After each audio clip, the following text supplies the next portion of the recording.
I am so upset I can't share this with you. Emanuel Cleaver was on cable news last night. I kid you not. Kansas City's own Congressman Emanuel Cleaver. He did not break out a musty moo moo moo. You mustard moo moo moo. I was really hoping for one, but he was on News Nation with Leland Vittert at, it must have been about 8:40 last night. I was flipping around watching some of the hockey game and then popped on some of the cable news channels, and Cleaver's there in like a Chiefs pullover. And, man, I couldn't find any audio from it this morning on YouTube or social media or anywhere. I don't know if they didn't post the segment, but there were clips from Leland Vittert's show that were on the News Nation YouTube page. But Cleaver didn't make the cut. I guess they were even underwhelmed by his appearance.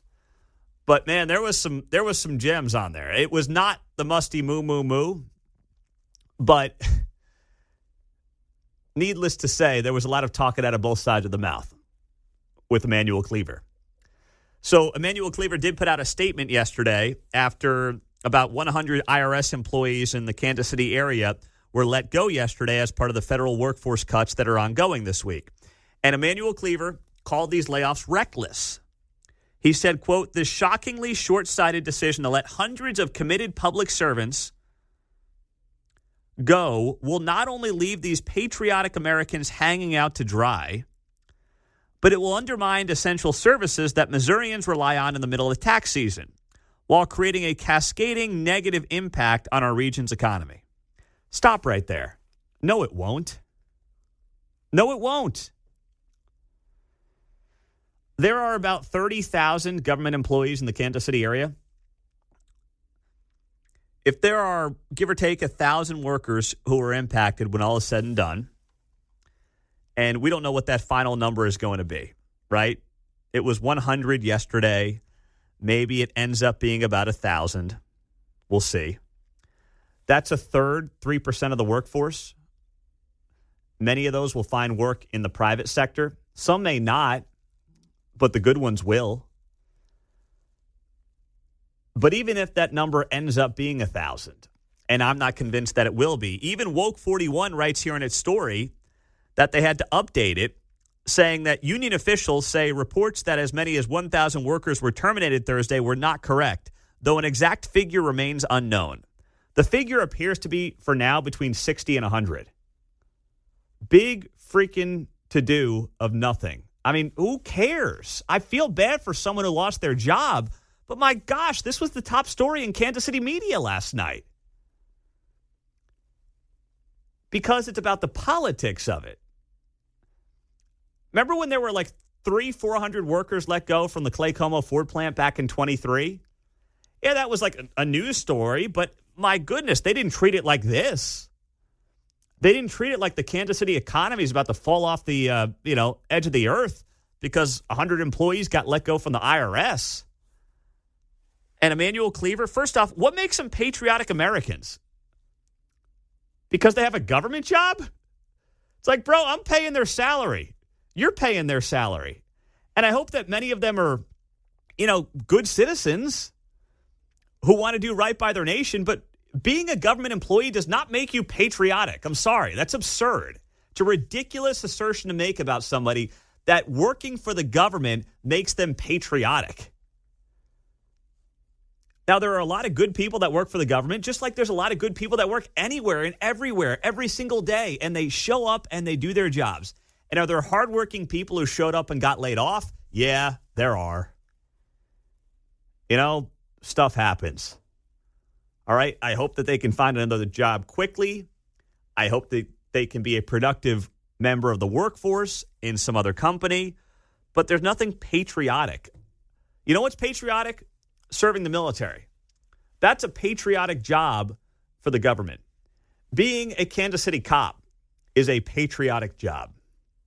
I'll give you that. Air Force, Navy, those are patriotic government employees. IRS workers are not. They might be good at it. They certainly have a purpose, many of them. But they're not inherently patriotic, or they're no more patriotic than you or I. Cleaver goes on to say that it will undermine essential services that Missourians rely on in the middle of tax season and create a negative impact on our economy. Okay, that's also nonsense.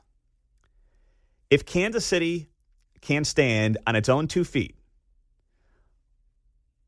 without 100 government jobs or even 1,000 government jobs existing, then you know what? Kansas City doesn't deserve to stand on its own 2 feet. Kansas City, as a regional economy, will be fine. You know that, and I know that. Cleaver goes on to say, I condemn this sinful decision to terminate the employment of nearly 1,000 hardworking Kansas Cityans for no reason other than gluttonous greed. He's a nut job. You've got to be kidding me. You have got to be kidding me. Sinful decision. Sir, you know what's sinful? $36 trillion in debt. You can literally find Bible verses talking about how awful debt in general is. That is sinful, Mr. Preacher. Another thing that's sinful is using the government to replace religion. Yeah. And then using the vocabulary thereof. Yeah, absolutely. A sinful decision to terminate the employment. And by the way, the number is not 1,000, at least not yet. It's not even close to it. Hardworking Kansas Cityans. How do you know they're hardworking? You met them all? Do you interview them on the way out the door? Gluttonous greed? You know what's greedy? The way you clowns have been acting in Congress for the last several decades. That's greed right there, sir. And finally, there's someone willing to do something about it on behalf of the private sector. I got a minute for Victor in Parkville. What's happening, man? How you doing? You know what? This is great, Pete. He's all worried about 1,000 employees. Well, don't we have a problem with the Postal Service? If he's worried about it, why doesn't he move them over to the Postal Service where we actually need services? And I completely agree with you. Not only are there biblical references about how bad debt is, our founding fathers were against passing on debt. That's one of the worst things we've done for generations to come and for this nation is to put that burden on the generations in the future, and we see what the consequences are. Well said, Victor. I had to look it up, but it's a Bible verse that Dave Ramsey uses all the time, Proverbs 22:7.